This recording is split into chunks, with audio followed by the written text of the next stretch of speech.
ఏ శుభకార్యానికైనా శుభారంభం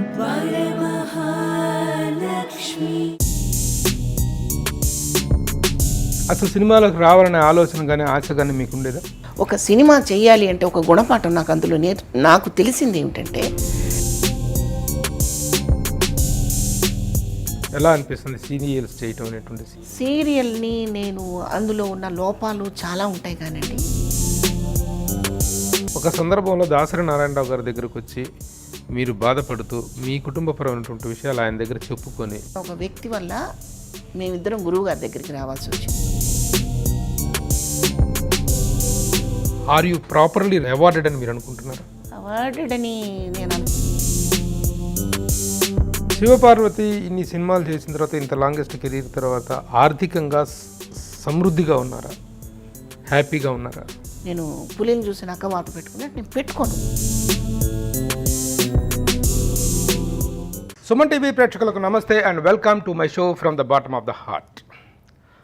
రంగస్థలం సినిమాకు సాంకేతికంగా మాతృక కాకపోయినప్పటికీ సృజనాత్మకంగా నటీనటుల పరంగా రంగస్థలం అనేటువంటిది సినిమా రంగానికి నిజంగా మాతృక. అలాంటి రంగస్థలం నుంచి వచ్చి ముఖ్యంగా నటీనటులు ఎంతమంది వచ్చారు, రచయితలు వచ్చారు, ఎంతో ఒక సృజనాత్మక వెల్లువ అనేటువంటిది రంగస్థలం నుంచి సినిమా రంగంలోకి ముఖ్యంగా 1950s కానీ అక్కడి నుంచి ప్రారంభమైనటువంటి ఒక మైగ్రేషన్ అనేటువంటిది సినిమా రంగాన్ని అన్ని విధాలా పరిపుష్టం చేసింది. అలా రంగస్థలం మీద అద్భుతమైనటువంటి ప్రతిభా విశేషాలను ప్రదర్శించి సినిమా రంగంలోకి ప్రవేశించి ఇక్కడ కూడా అద్భుతమైన స్థాన విశిష్టతను సాధించుకున్న నటీనటులు ఎంతోమంది ఉన్నారు. కేవలం 13వ ఏటనే రంగస్థలం నటిగా రంగప్రవేశం చేసి రంగస్థలం మీద దాదాపు దశాబ్దన్నర కాలం పాటు ఉర్రూతలొగించి తరువాత చిత్రరంగంలోకి వచ్చిన తర్వాత కూడా ఇక్కడ తన నటనను, తన ప్రతిభను విశిష్టంగా ప్రదర్శించి ఒక అద్భుత నటిగా పేరు తెచ్చుకున్నటువంటి సీనియర్ మోస్ట్ నటీమణి మా శివపార్వతి గారు. నమస్తే అండి. శివపార్వతి గారు నమస్తే. నమస్తే. చాలా హ్యాపీ, ఎందుకంటే మీలాంటి ఒక సీనియర్ నటీమణి అనుభవాలు అనేటువంటివి కానీ మీ తాలూకు జర్నీ అనేటువంటిది, మీ ప్రస్థానం అనేటువంటిది మా పాఠకులకు పరిచయం చేయటం అనేటువంటిది అని ఒక గొప్ప అనుభూతిగా ఫీల్ అవుతూ, ఎందుకంటేనండి నటీనటులు చాలామంది వస్తున్నారు కానీ కొద్దిమంది మాత్రమే ఈ రంగంలో కూడాను వాళ్ళకంటూ ఒక ప్రత్యేకమైనటువంటి స్థానాన్ని, ఒక గౌరవాన్ని సంపాదించుకున్నారు. అలాగా మీరు ఒక సీనియర్ మోస్ట్ నటీమణిగా ఉన్నారు. Thank you very much for accepting hour invitation and coming for the interview. Thank you. మీరు ఇంట్రడక్షన్లో మీరు మంచి పదం వాడారు, చెప్పండి. సినిమా రంగానికి మాతృక నాటక రంగం అని. అది నాకు చాలా గర్వంగా ఉంది. Very good. ఎందుకంటే నేను పుట్టింది అక్కడ నటిగా రంగస్థలం మీద. సో మాతృక సినిమా రంగానికి నాటక రంగం అని చెప్పడం, అందులో మీరు చెప్పడం.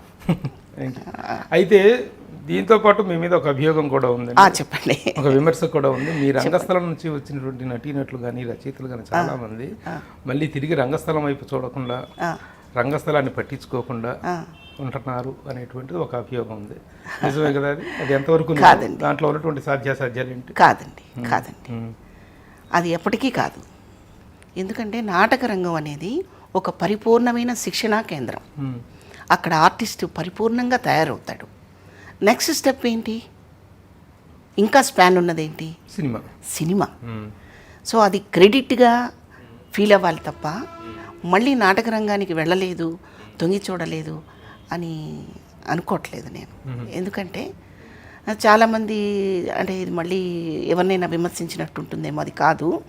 కొంతమంది కళాకారులు మళ్ళీ నాటక రంగానికి వచ్చి ఒక 10 నిమిషాలు గెస్ట్గా ఉండాలన్నా, ఒక 10 మందికి వాళ్ళ చేతులతో అమౌంట్ ఇవ్వాలన్నా మళ్ళీ పారితోషికం తీసుకొని వచ్చే దౌర్భాగ్య పరిస్థితి కొంతమంది ప్రవేశపెట్టారు. సో నాకు ప్రేమ ఉంది అని చెప్పడానికి అదొక్కటే నాకు మిగిలిన ఆచూకీ. అదేంటంటే రంగస్థలం వాళ్ళు ఎప్పుడైనా పిలిచినా మీరు అక్కడ ఒక గంట 2 గంటలో ఒక ఫోటో పార్టిసిపేట్ చేయాలి, ఈ నాటకంలో నటీనటులకు మీ చేతులతో బహుమతులు ఇవ్వాలి అన్నప్పుడు చక్కగా మా అమ్మగారింటికి వెళ్ళినట్టు, మా అమ్మ దగ్గరికి వెళ్ళినట్టు వెళ్ళానే తప్ప డబ్బు కోసం నేను ఎప్పుడూ వెళ్ళలేదని సగర్వంగా చెప్పగలను. అయితే సినిమా రంగంలో ఒక 250 పాత్రలు చేసి ఒక కంటిన్యూటీ ఏర్పడుతున్న తర్వాత ఎప్పుడైనా మళ్ళీ నాటక రంగానికి నాటకాలు ప్రదర్శించారా మీరు? కొత్తలో చేశాను ప్రభు గారు. సెక్రటేరియట్ వాళ్ళవి చాలా మంచి అద్భుతమైన నాటకం అది, పల్నాటి యుద్ధం అని. నా సినిమాలు చేస్తూ కూడా దగ్గర దగ్గర ఒక 100 ప్రదర్శనలు చేశాను. ఆ జిల్లాల వారీగా చేసిన నాటకాలు అవి. ఇటు షూటింగ్కి వస్తూ అటు నాటకాలకు వెళ్తూ చేశాను. ఇక క్రమేపీ నాటకానికి ఎక్కువ టైము స్పెండ్ చేసే పరిస్థితి లేకపోవడం వల్ల ఆగిపోయాను తప్ప మరే కారణము కాదు. సినిమా రంగంలో వచ్చిన వాళ్ళకి సినిమా రంగంలో ఈ పేరు ప్రఖ్యాతులు, ఈ గ్లామరు, ఈ గ్లిట్టర్స్ వీటిలోకి వచ్చిన వాళ్ళకి మళ్ళీ రంగస్థలం వైపుకి వెళ్ళటం అనేటువంటి ఒక నామూచిగా ఒక చిన్న చూపుగా భావించేటువంటి పరిస్థితి ఉంది అనేటువంటి దాంతో మీరు ఎంతవరకు లేదు లేదు. ఉదాహరణకి మన జయప్రకాష్ రెడ్డి గారిని తీసుకుంటే ఆయన ఎప్పుడు అసలు అలాగా ఫీల్ అవ్వలేదు. ఆయన ఇక్కడ గెలిచి ఇక్కడ స్టాండ్ అయిన తర్వాత ఇక్కడ మంచి పేరు తెచ్చుకున్న తర్వాత నంది అవార్డ్స్ కూడా వచ్చాయనుకుంటున్నాను నాకు గుర్తున్నంతవరకు. ఆయనకి సినిమాల్లో కూడా వచ్చాక కూడా ఆయన మళ్ళీ కొత్తగా ఒక సొంతంగా ఒక టీం తయారు చేసి ప్రదర్శనలు వేయడం అన్నీ జరిగాయి. మరి నేను ఎవరు పిలిచిన నాటకాలకు వెళతాను, చూస్తాను, కొంత టైం అక్కడ స్పెండ్ చేస్తాను. నాకు చేతనైనది ఏదైనా చేయగలిగితే చేస్తాను. నా స్థాయికి గొప్పగా నేను చేశాను అని చెప్పుకొని అంత చేయలేదు, కానీ చేయగలిగినంత వరకు చేస్తుంది. మీరు గురువులుగా భావించేటువంటి పరుచూరి సోదరులు వారే మిమ్మల్ని రంగస్థలంలో చూసేసి సర్పయాగం సినిమాలో మిమ్మల్ని ఫస్ట్ టైం మరో పేరు చెప్పడానికి అవకాశం లేదు నాకు. మీ గురువులు. అవును. వాళ్ళు నాటక రంగానికి చేస్తున్నటువంటి సేవ ఇప్పటికీ చేస్తున్నారు పరుచూరి ఇదేని పెట్టి. దాని పట్ల మీరు ఎలాంటి స్పందన చూపిస్తారు? అది అమోఘం అండి అది. ఎందుకంటే ఉదాహరణకి నేను ఒక పావుల శ్యామల గారు, తెలంగాణ శకుంతల గారు, జయప్రకాష్ రెడ్డి గారు, రఘునాథ్ రెడ్డి గారు, ఇలా చెప్పకపోతే ఒక 25 మంది ఆర్టిస్టులు ఉన్నాం మేమందరం కూడా 91లో పరుచూరి బ్రదర్స్ నాటక ప్రదర్శనలో పరిచయమైన వాళ్ళమే. సపరేట్గా మాకంటూ ఒక వింగు పెట్టుకొని రామానాయుడు గారినో దాసరి గారినో కలిసిన వాళ్ళం కాదు. పరుచూరి బ్రదర్స్ అనే సంస్థ నుంచి ఒక సర్టిఫై చేయబడి, అంటే ఎలా వీళ్ళు మంచి ఆర్టిస్టులు, మనం సినిమాకి చక్కగా వినియోగించుకోవచ్చు అని బ్రదర్స్ ఇద్దరు మమ్మల్ని సర్టిఫై చేసిన తర్వాత ఆ ప్రదర్శన చూడటానికి ఆ టైంలో గురువు గారు దాసనారాయణరావు గారు, నాయుడు గారు, రాఘవేంద్రరావు గారు ఇటువంటి మహానుభావులను తీసుకొచ్చి స్టేజ్ ముందు ప్రేక్షకుల స్థానాల్లో కూర్చోబెట్టి నాటకం వేయిస్తే మాకేమీ అర్థమయ్యేది కదా. అసలు వీళ్ళ ముందు మేము నాటకం ఆడగలమా లేదని ఒక టెన్షన్ వచ్చేది. స్టేజ్ ఎక్కిన తర్వాత ఒక ఛాలెంజ్ వచ్చేది. నాటకం వేసిన తర్వాత వాళ్ళు బ్లెస్ చేస్తుంటే చాలా ఆనందంగా అనిపించేది. అట్లా ఆ పరిషత్తు నుంచి సినిమాకి వస్తామని మేము ఎప్పుడూ ఎక్స్పెక్ట్ చేయలేదు. మరి ఆ రాచబాట వేసింది. అసలు సినిమాలకు రావాలనే ఆలోచన కానీ ఆశ కానీ మీకు ఉండేదా? ఉంది, తప్పకుండా ఉంది. నేను ఈ విషయాన్ని నేను ఇంతకుముందు ఎప్పుడు మీ దగ్గర కూడా నేను ప్రస్తావించలేదు. చాలా కాలం క్రితం, అంటే 75 ఆ టైంలో నాన్నగారు సినిమా స్టార్ట్ చేశారు తెనాలిలో. మీ నాన్నగారు? మా నాన్నగారు రవికుమార్ అని చెప్పేసి బాపు గారి సినిమాలో హీరోగా చేశారు ఆయన. జయప్రద గారు సీత, మన రవి గారు అనే ఆయన హీరోగా చేశారు రాముడు. ఆయన్ని పెట్టి కథ రాయించి వైఎస్ఆర్ ఆంజనేయులు గారని మీకు తెలుసు, కన్నివయసు డైరెక్టర్ గారు, ఆ డైరెక్టర్ గారిని పెట్టి నన్ను హీరోయిన్గా పెట్టి ఇంకొక హీరోయిన్ చెన్నై నుంచి సెలెక్ట్ చేసుకొని సినిమా స్టార్ట్ చేసి చేతులు బాగా కాల్చుకొని వదిలేశారు. సినిమా రిలీజ్ అయిందా? అబ్బే అసలు సినిమా ఫినిష్ కాలేదు, సగంలోనే అయిపోయింది దాని కథ. అయితే ఆయనకు ఒక డిసప్పాయింట్మెంట్ ఉండేది, నేను కంప్లీట్ చేయలేకపోయాను, దానికి కావాల్సిన వనరులు నాకు అందలేదు. So many mistakes. కేవలం డబ్బు వల్ల ఆగిపోయిందని నేను చెప్పను. ఒక సినిమా చేయాలి అంటే ఒక గుణపాఠం నాకు అందులో నాకు తెలిసింది ఏమిటంటే, సినిమా చేయాలంటే కేవలం డబ్బు ఒకటి ఉంటే సరిపోదండి, దాన్ని ఒక జయంలా పెట్టుకోవాలి. ఒక సైనికుడిలా డైరెక్టరు పని చేయాలి. అన్ని విభాగాల వాళ్ళు కూడా అదే కాన్సెప్ట్తో పని చేయాలి. అంతేకాని ఈ పీఠం దొరకగానే ఇక్కడేదో ఈ పీట మీద సుఖాలు అనుభవిద్దాం అనుకునే వాళ్ళు సినిమా చేయలేరు. ఇది మాత్రం అర్థమైంది. 100%. ఇది అవును. సినిమాని ఒక యజ్ఞంలా చేయటం చెప్తారంటే ఇక్కడ ప్రలోభాల గురించో, ఇక్కడ సుఖాల గురించో, ఇక్కడ బలహీనతల గురించో మాత్రమే సినిమా రంగానికి. కానీ మీ నాన్నగారు అలా వచ్చిన వారు కాదు కదా, అలా కాదు, చేయలేదు. అందుకనే చెప్తున్నాను, అది కేవలం మా నాన్న డబ్బు పెట్టగలిగిన వాడే. కానీ ఆ డబ్బుని విలువగా, సమయాన్ని విలువగా, ఆర్టిస్టుల్ని విలువగా చూడగలిగిన వాళ్ళు బోత్ టెక్నీషియన్స్ ఉండాలి కదా. నేను ఎవరిని నిందించినప్పుడు వైఎస్ఆర్ ఆంజనేయులు ఆయన తప్పు అనను, ఇంకొకరు తప్పు అనను. ఎవరిదైనా ఆ తప్పులు లేకుండా ఉంటేనే సినిమా అనేది ఒక అద్భుతమైన ఆకారాన్ని చేకూర్చు. అంటే దీన్ని బట్టి 1975లోనే మీరు హీరోయిన్గా పరిచయం ఉండేవారు.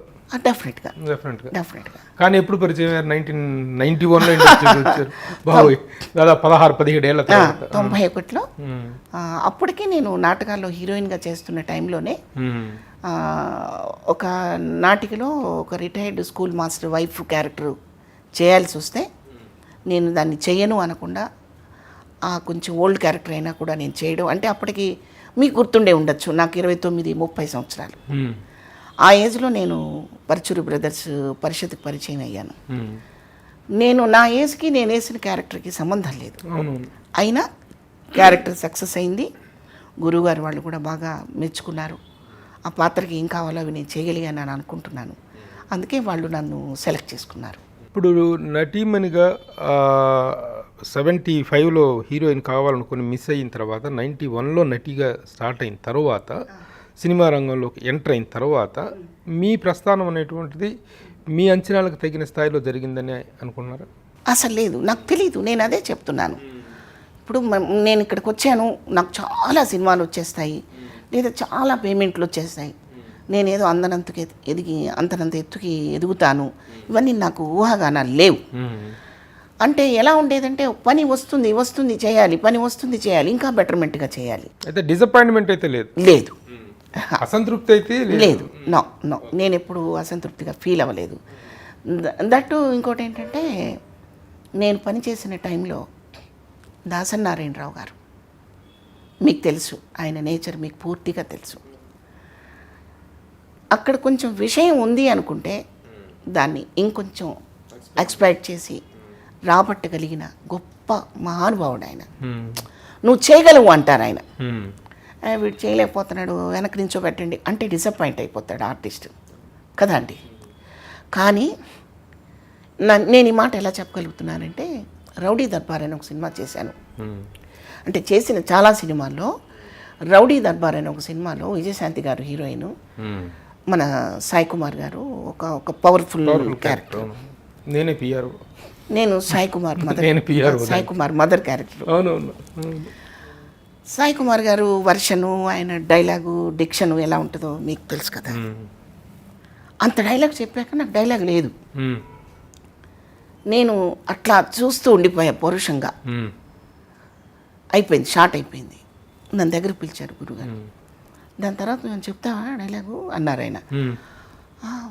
ఉంటే చెప్తాను గురుగారు, సరే అని 2 నిమిషాల్లో డైలాగ్ రాసిచ్చి మళ్ళీ చెప్పించారు ప్రభు గారు. అంటే ఆయనకి తెలిసిపోతుంది అక్కడ బ్లాంక్ ఎక్కడ వచ్చింది, అక్కడ ఆర్టిస్ట్ మీరు ఇలాంటి ఆర్టిస్ట్ నిరుపయోగంగా ఉన్నారు అనేటువంటిది రాశారు. రాసి మళ్ళీ చెప్పించారు. అలా ఆ పనిలో ఎంతో తృప్తి పొందాను నేను. పరచూరి గోపాలకృష్ణ గారు ఫస్ట్ మూవీకి సర్పయాగం సినిమాకి నాకు అసలు ఇచ్చిన ఎంకరేజ్మెంట్ చిన్నది కాదండి. ఒక దిగ్గజాల మధ్య నిలబడి, ఓ పక్క శోభన్ బాబు గారు, రామానాయుడు గారు, నగేష్ గారు, నూతన్ ప్రసాద్ గారు, మరి ఇటువంటి ఆర్టిస్టుల మధ్య నేను నిలబడి డైలాగ్ చెప్పడం అంటే మాటలు కాదు. నాకు ఎంతో ధైర్యాన్ని నూరిపోశారు ఆయన గోపాలకృష్ణ గారు.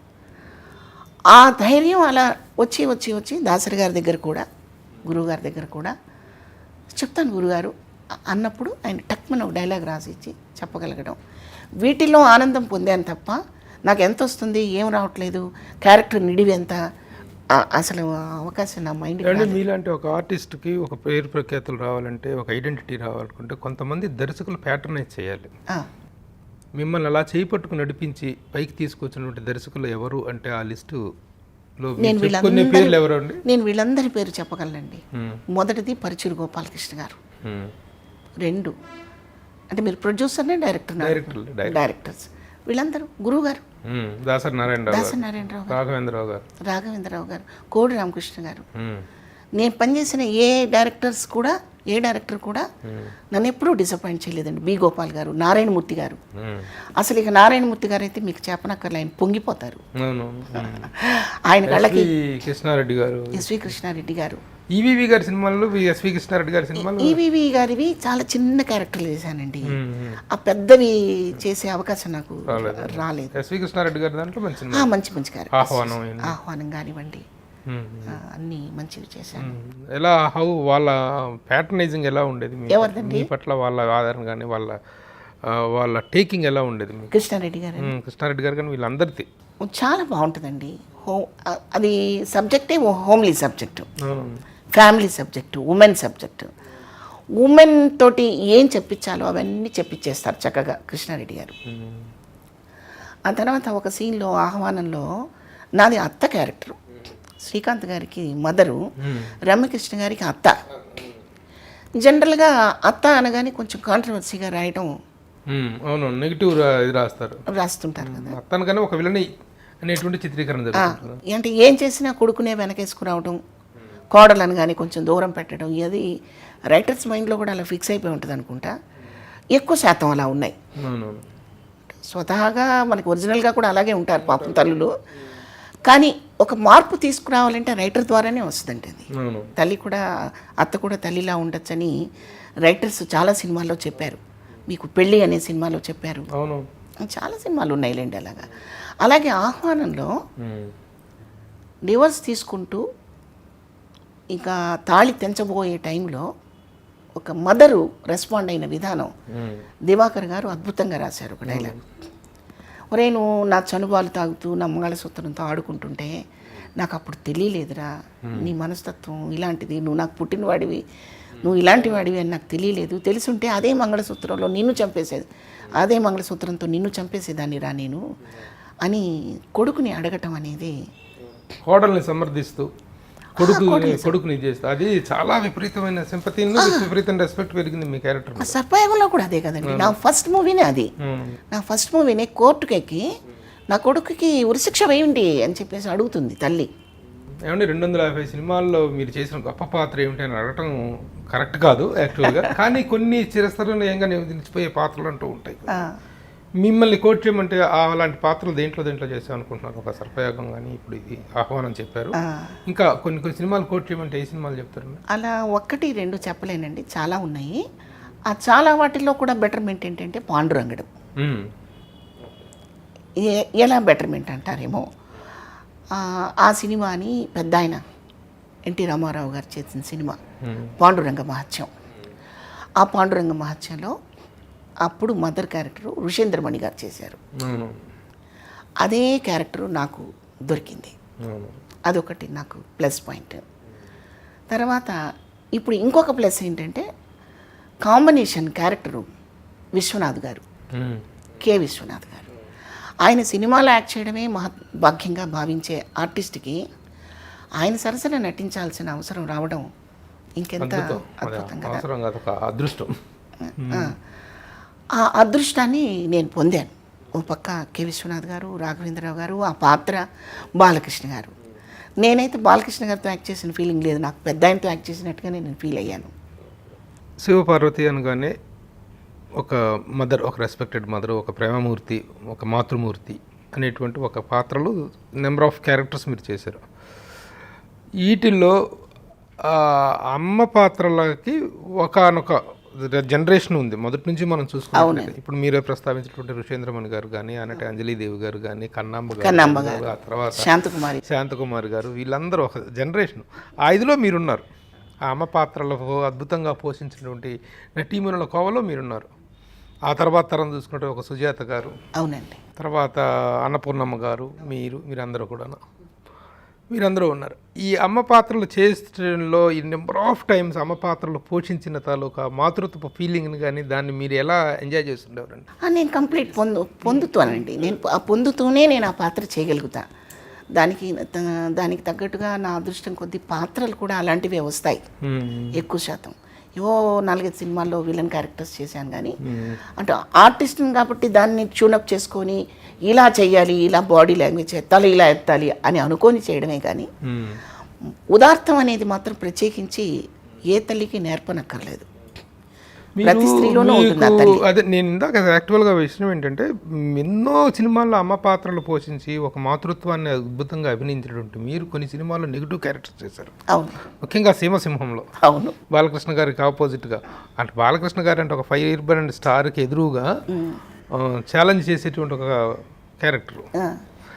మిమ్మల్ని మీరు అనుకున్నారా అసలు నెగిటివ్ క్యారెక్టర్స్ చేయగలను, నెగిటివ్ క్యారెక్టర్స్లో నేను ఫిట్ అవుతాను అనేటువంటి ఫీలింగ్? కానీ అసలు అది ఎలా అనిపించింది, ఆ డిఫరెన్స్ ఎలా ఫీల్? అంటే నమ్మకం ఉంది నా మీద, నాకు నమ్మకం ఉంది. ఎందుకు నమ్మకం అంటే స్టేజ్ మీద ఒకటే టైప్ క్యారెక్టర్లు చేయలే నేను, ఆల్ ఎమోషన్స్ క్యారెక్టర్స్ చేశాను నేను. ఇంకా మాట్లాడితే ఒకే నాటకంలో 2-3 పాత్రలు యాక్ట్ చేయడం జరిగింది.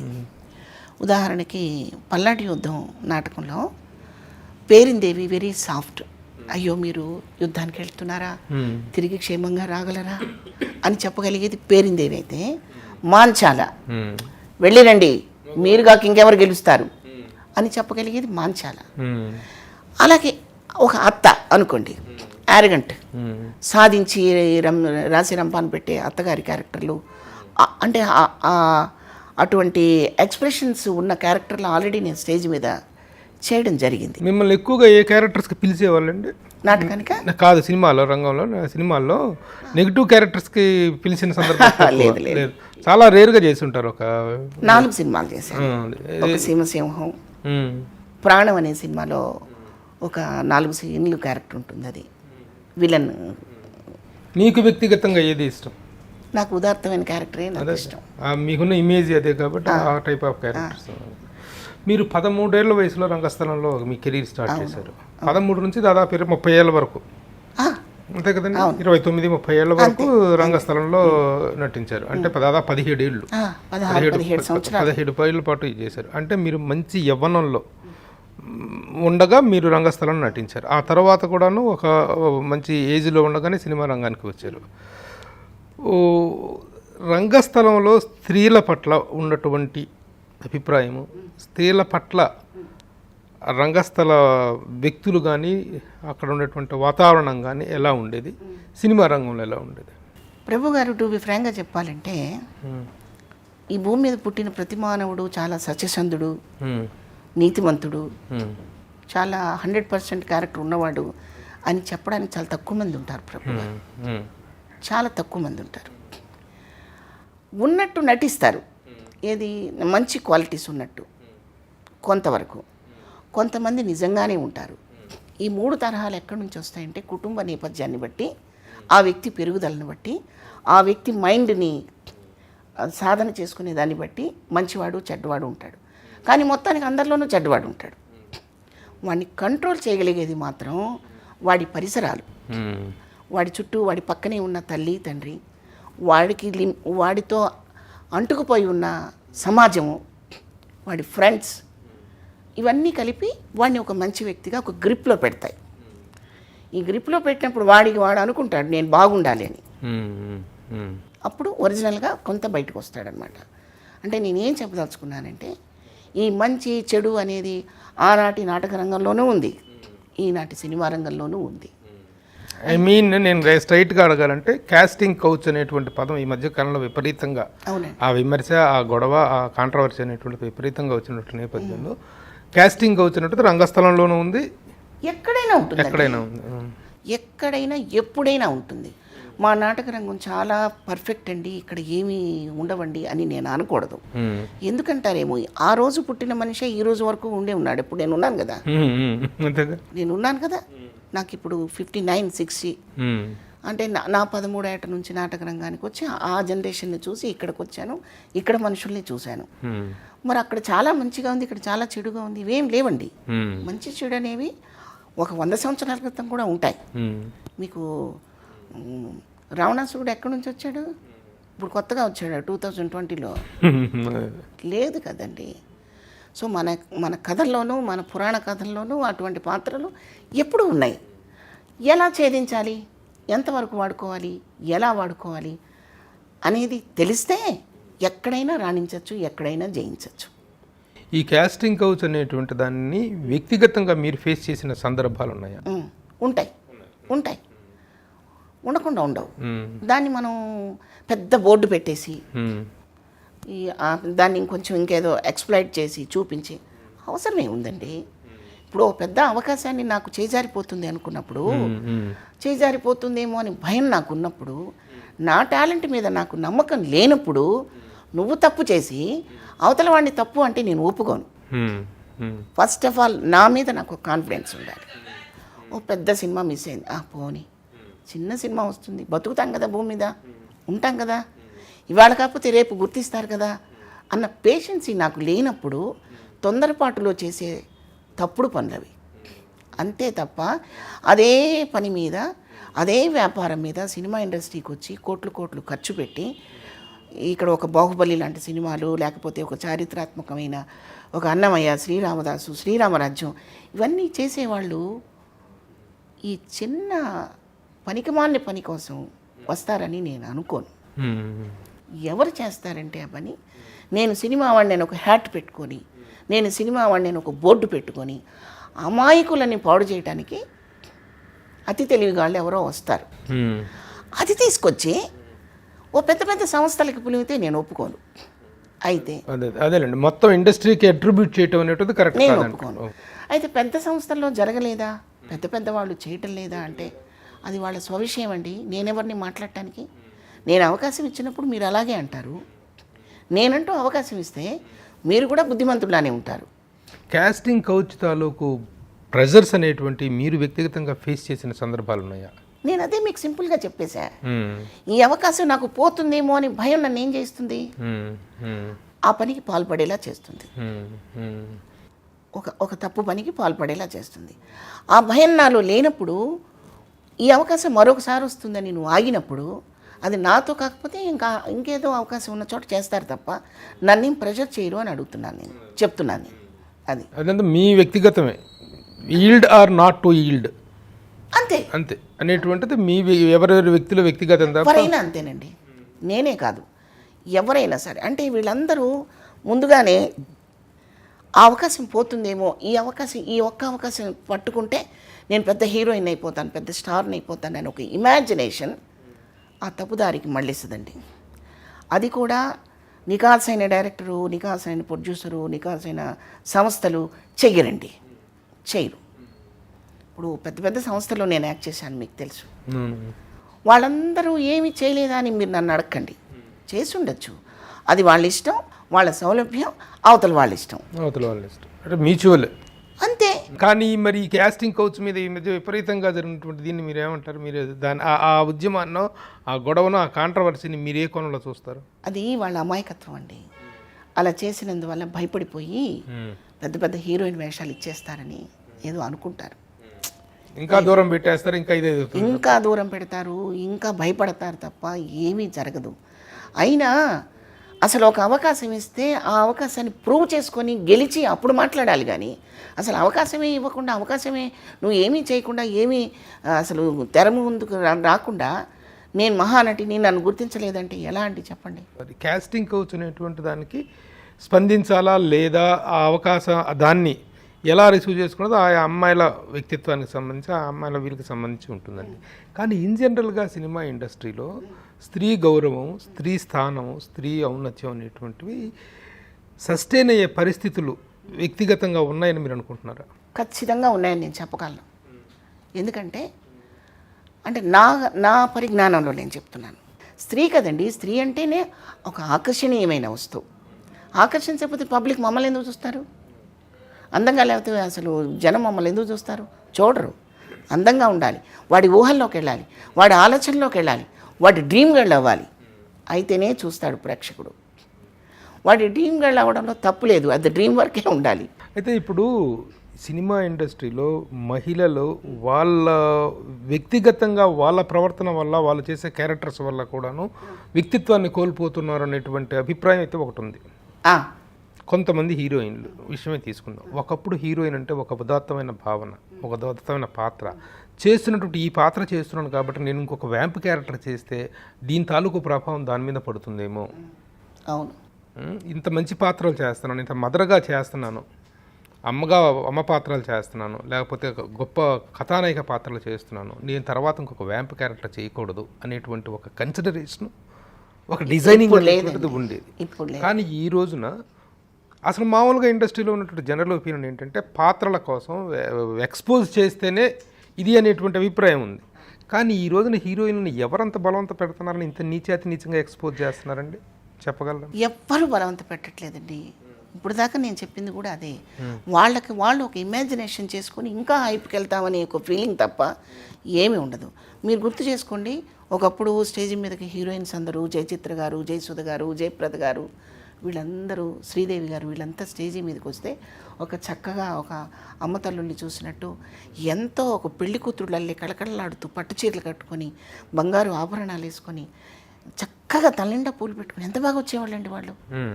ఆ రోజుల్లో మీడియా లేదు. నేను పత్రికల్లో చూసినవన్నీ నేను చెప్తున్నాయి. వాళ్ళు నాకు గుర్తు. వాళ్ళు స్టేజ్ మీదకి వస్తే తర్వాత మనకి సినిమా ముందు అక్కడెక్కడో జరిగిన ప్రోగ్రామ్ని మనకి సినిమాకి ముందు వేసేవాళ్ళు. ఇప్పట్లాగా మన ట్రైలర్స్లో ఫలానా రోజు సక్సెస్ మీట్లో జరిగింది, 100 days ఫంక్షన్లో జరిగింది అని ఒక 2 నిమిషాలు వేసేసేవాడు ఆయన, థియేటర్లో వేసేవాళ్ళు. అలా చూసి నాకు గుర్తు చెప్తున్నా. పత్రికల్లో ఫొటోస్ చూసి నేను చెప్తున్నా. వాళ్ళు ఎంత బాగుండేవాళ్ళు. ఇవాళ కల్చర్ పోయింది. ఎంత ఎక్స్పోజింగ్ చేస్తే అంత బాగా ప్రజలకు దగ్గర అవుతామని వాళ్ళు అనుకుంటున్నారు. కానీ అసలు మొహం గుర్తు లేకుండా వేరే చోటకి వాళ్ళ కళ్ళు వెళ్ళిపోయి అసలు మొహం గుర్తుండట్ల జనానికి. ఒకప్పుడు వ్యాంప్ పాత్రలు అనేటువంటి సపరేట్గా ఉండేవి, హీరోయిన్ క్యారెక్టర్స్, ఒక జ్యోతిలక్ష్మి. వాళ్ళు కూడా ఎంత పవిత్రంగా చేసేవాళ్ళు తెలుసా? జ్యోతిలక్ష్మి గారు, జయమల్లి గారు, అనురాధ గారు ఇక్కడ వరకు ఫుల్ కోటు వేసుకుని సెట్లోకి వచ్చి నిజమైన కళాకారుడు. వాళ్ళకి పాదాభివందనం చేయాలి. ఎందుకంటే ఆ పాత్రకి ఆ బాడీ లాంగ్వేజ్ అలా కావాలి కాబట్టి, అలా కాస్ట్యూమ్స్ కావాలి కాబట్టి వేసుకొని ఆ 5 నిమిషాలు అలా కోటు తీసి అవతల అసిస్టెంట్కి ఇచ్చి ఆ మూమెంట్ చేసి మళ్ళీ వెంటనే డ్రెస్ వేసుకునేవాళ్ళు. విడిగా వాళ్ళు ఎలా ఉండేవాళ్ళండి, ఎంత బాగుండేవాళ్ళండి. ఇంకొకటి ఏంటంటే ఈ రోజున ఒకప్పుడు వాళ్ళకంటూ ఒక ఉపాధి ఉండేది. ఒక వ్యాంప్ యాంకర్ చేసేటువంటి ఒక జ్యోతిలక్ష్మి, ఒక జయమాలిని, ఒక సిల్క్ స్మిత, వాళ్ళకంటూ ఒక సపరేట్ ర్యాక్, సపరేట్ ప్లేస్మెంట్ అనేది ఉండేది. ఈ రోజున వాళ్ళకి వీళ్ళకి తేడా లేనటువంటి దౌర్భాగ్య స్థితికి తీసుకొచ్చుకున్నారు. ఆ మాటకు వస్తే మదర్స్ కూడా ఇప్పుడు అవకాశం లేదు. ఎందుకంటే మదర్లానే ఉండాల్సిన అవసరం లేదు. ప్రభు గారు మదరు నాలాగా చక్కగా ముడేసుకొని ఇంత బొట్టు పెట్టుకుంటే ఎన్ని పాత చింతకాయ పచ్చడిలాగా అనిపిస్తున్నాయి. జుట్టు వెరబోసుకొని స్లీవ్లెస్ బ్లౌజ్ వేసుకొని అలా కొంచెం ఎక్స్పోజ్ అయితే అప్పుడు డైరెక్టర్ సెట్కి వచ్చాక చెప్తాడనమాట, అమ్మ మీరు హీరోకి తల్లి అమ్మ, కష్టాల్లో ఉంటారు మీరు, భోజనానికి కూడా గడవదు మీకు, అందుకని మీరు కొంచెం కళ్ళ కింద నల్లగా వేసుకొని కొంచెం అక్కడక్కడ తెల్ల రంగు వేసుకొని తయారవ్వమని వాళ్ళు చెబితే కష్టంగా తయారైతే మనకిష్టం అవుతుంది మన వాళ్ళకి. మరి అప్పుడు మాలాంటి తల్లులకు కూడా కాలం చెల్లిపోయిందని నేను అనుకుంటున్నాను. ఎందుకంటే మీరు చూస్తున్నారు ప్రభు గారు, మీరు దగ్గర 30 ఏళ్ళ నుంచి నన్ను చూస్తున్నారు. ఆ రోజు నుంచి ఈ రోజు వరకు ఇదే వేషధారణ. నేను కానీ, అన్నపూర్ణ గారు కానీ, సంగీత గారు కానీ, ఇంకొకళ్ళు కానీ, సుజాత గారు కానీ, మేమేనాడు ప్యాంట్ షర్ట్లు వేసుకుని జుట్లు ఎరపోసుకొని మారెమ్మలాగా వచ్చింది లేదు, చచ్చింది లేదు. మా లోపం ఏంటో మాకు అర్థం కాకుండా మేము ప్రశ్నించుకునే రోజు వచ్చింది వేళ రోజున. మా లోపం ఏంటి? మాకు మెమరీ పవర్ ఉంది, కళ్ళు కనపడుతున్నాయి, చెవులు వినపడుతున్నాయి, ఏ క్యారెక్టర్ అయినా చెయ్యాలి అని ఒక పట్టుదల ఉంది, ఆశ ఉంది క్యారెక్టర్లు చేయాలని. అయినా మాకు ఎందుకు ఇవ్వట్లేదంటే దానికి అసలు అది క్వశ్చన్ మార్కులా పడిపోయింది. ప్రభు గారు, ఎన్ని రోజులైంది మీరు సినిమా క్యారెక్టర్ చేసి? దగ్గర 4 years ఏమో అయిపోయిందండి. 4 years అయింది. సినిమా ఇండస్ట్రీ శివపార్వతిని వదిలేసా లేకపోతే గుర్తించకో అవకాశం ఏదన్నా కానివ్వండి 4 yearsగా మీకు ఈ క్యారెక్టర్స్ ఇవి రావటంలో కానీ మీ వర్క్ మీకు రావటం విషయంలో మేనేజర్స్ అనే వాళ్ళ పాత్ర ఎలా ఉంటుంది? మేనేజర్స్ అనే వాళ్ళు చాలా వరకు మిస్గైడ్ చేస్తుంటారు, వాళ్ళ అనుకూలమైన వ్యక్తులనే చేస్తుంటారు అనేటువంటిది ఒకటి ఉంది. మీ విషయంలో అనుభవంలో అలాంటిది ఏం జరిగింది చెప్పండి. అది నాకు క్లారిటీగా లేదు ప్రభు గారు, నిజం చెప్పాలంటే. ఎందుకంటే మేనేజర్స్కి మా మీద కోపమే ఉండదు, ప్రొడ్యూసర్కి అసలు కోపం ఉండదు. కాకపోతే డైరెక్టర్ గారికి మేము ఇక్కడ ఉన్నామని తెలియకపోవచ్చు, లేకపోతే అప్పుడు ఎప్పుడో పాతకాలం ఆర్టిస్టులు ఏమన్నా ఇంకా వాడు నడవగలుగుతున్నారో లేదో, కంటి చూపు బాగుందో లేదో అనుకుని ఏమన్నా అనుకుంటున్నారేమో తెలీదు. సో ఈ నేపథ్యంలో నేను ఎవరిని నిందించను. కొంచెం అసంతృప్తిగా ఎప్పుడూ ఉంటుంది. ఎందుకంటే ఆర్టిస్ట్గా బతికినంతకాలం పనిచేయాలని ఒక కాంక్ష ఉంటుందండి. భోంచేసి ఈ పూటకు భోంచేసాం చాలా అని సంతృప్తి పడిపోయినట్టు ఆర్టిస్ట్ ఎప్పుడు సంతృప్తి పడకూడదు. సంతృప్తి పడిందంటే అవయవాలన్నీ దెబ్బతింటాయి, మొత్తం బాడీ మెకానిజమే దెబ్బతినిపోద్దండి. అలా దెబ్బతినకుండా 93 సంవత్సరాల వరకు పనిచేసిన నిర్మలమ్మ గారిలాగా పనిచేయాలని ప్రతి ఆర్టిస్ట్కి ఉంటుంది. ఆమె చాలా గ్రేట్ అండి.